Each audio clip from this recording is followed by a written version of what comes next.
गोटे समय थिला समाज जाति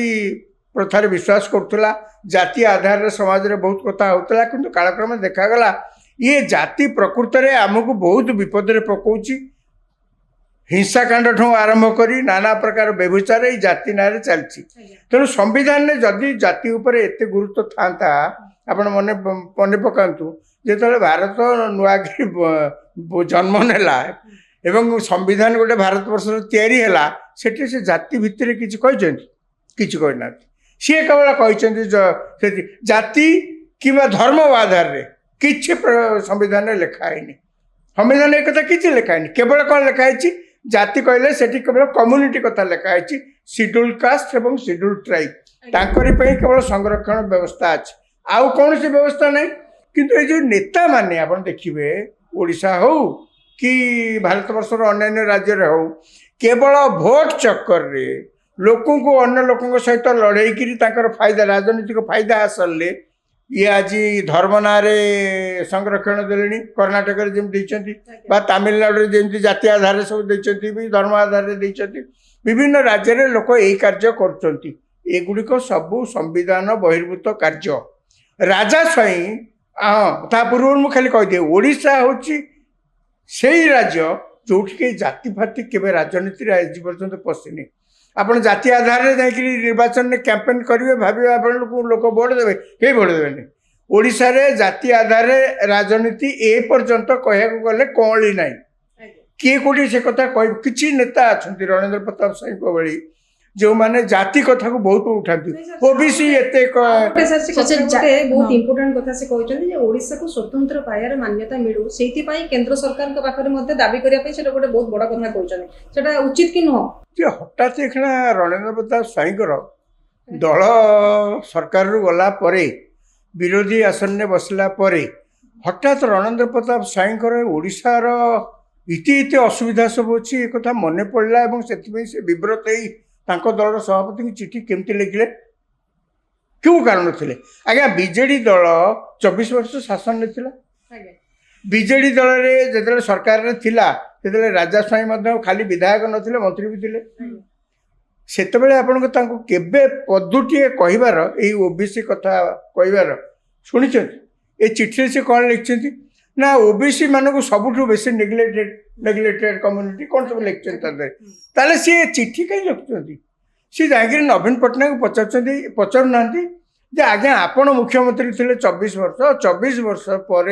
देखा जाउची जदि ओबीसी माने एते नेग्लेक्टेड होते आपण करुले कौन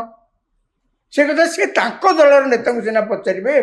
चिठी देकर मीडिया रे केवल बंची रही कम से वर्तमान समय कही परिबा कि एई जो वाकफ बिल को नेकी बीजेडी रे जो तुम्बी तोफान चली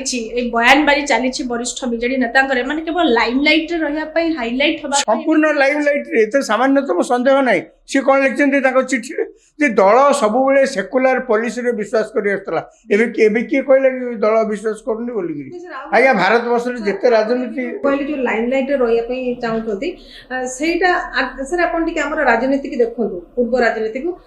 सब बेले शासक दल को विरोधी दल अटैक करके लाइमलाइट रे रहिया पई चाहे किंतु एठी जो गोष्ठी गंडल हेछि बीजेडी रे दुई फाळ माने नवीन को बीजेडी पांड्यान को बीजेडी किछि पांड्यान को सपोर्ट करछथि किछि नवीन को सपोर्ट करछथि किंतु या द्वारा कोन गोटे पब्लिसिटी मिलिबो जे दल को टेका फोपाड़ीबा पब्लिसिटी मिली परिवार रे गोटे मुरबी के टेका फोपाड़ीबा आगे पब्लिसिटी मिलुछि पूरा मिलिबो नुए मिलुछि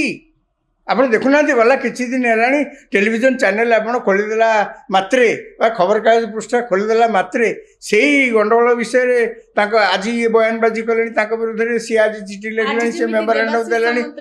देवाशीष सामंतराय को सुलता देव टार्गेट कर सुलता देव को देवाशीष सामंतराय टार्गेट कर कटुमतव्य दौरान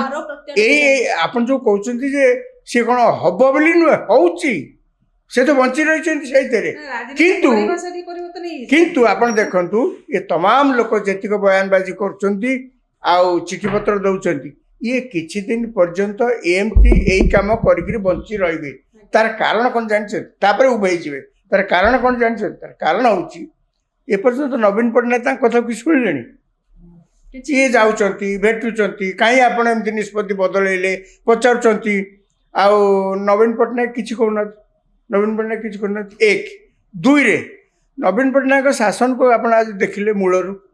କେଉଁଦିନ ସିଏ ଶାସନ କରିଥିଲେ, କେଉଁଦିନ ସିଏ ଦଳ ଚଳେଇଥିଲେ, ରବର ଷ୍ଟାମ୍ପ ମୁଖ୍ୟମନ୍ତ୍ରୀ ଥିଲେ, rubber stamp president of Biju Janata Dal ଥିଲେ, ଅର୍ଥାତ୍ ତାଙ୍କ ନାଁରେ ଦଳ ଥିଲା। ମୁଖ୍ୟମନ୍ତ୍ରୀ ଚେୟାରରେ କାଗଜପତ୍ରରେ ସିଏ, ପ୍ରକୃତରେ ଶାସନ କିଏ କରୁଥିଲେ, ପ୍ରକୃତରେ ଦଳ କିଏ ଚଳାଉଥିଲେ, ପ୍ରକୃତରେ ନିର୍ବାଚନ ସମୟରେ ପ୍ରାର୍ଥୀ ସିଲେକ୍ସନ୍ କିଏ କରୁଥିଲେ, ପ୍ରକୃତରେ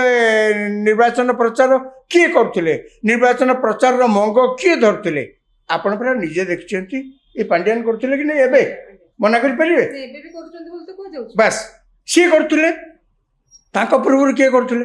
ପ୍ୟାରୀମୋହନ ମହାପାତ୍ର। ମଝିରେ ଇଣ୍ଟରିମ୍ ପିରିୟଡ଼ରେ ପ୍ୟାରୀମୋହନକୁ ଯେତେବେଳେ ବାହାର କରିଦେଲା ପରେ ସେ ଇଣ୍ଟରିମ୍ ପିରିୟଡ଼ରେ କିଏ କାମଚଳା ବଜେଟ୍ରେ ସିଏ ଆସିଥିଲେ, କିନ୍ତୁ ଦାମରାଉତ କିଛି ସେ ସେମାନେ ସବୁ ଆକ୍ଚୁଆଲି କାହାର କିଛି ବିଶ୍ୱାସ କରନ୍ତିନି। ତେଣୁ ନବୀନ ପଟ୍ଟନାୟକ ସବୁବେଳେ କାହା ଉପରେ ଲାଉ ହେଇକିରି ଶାସନ କରୁଥିଲେ, ଦଳ ବି ଚାଲୁଥିଲା ସେ ଅନୁସାରେ।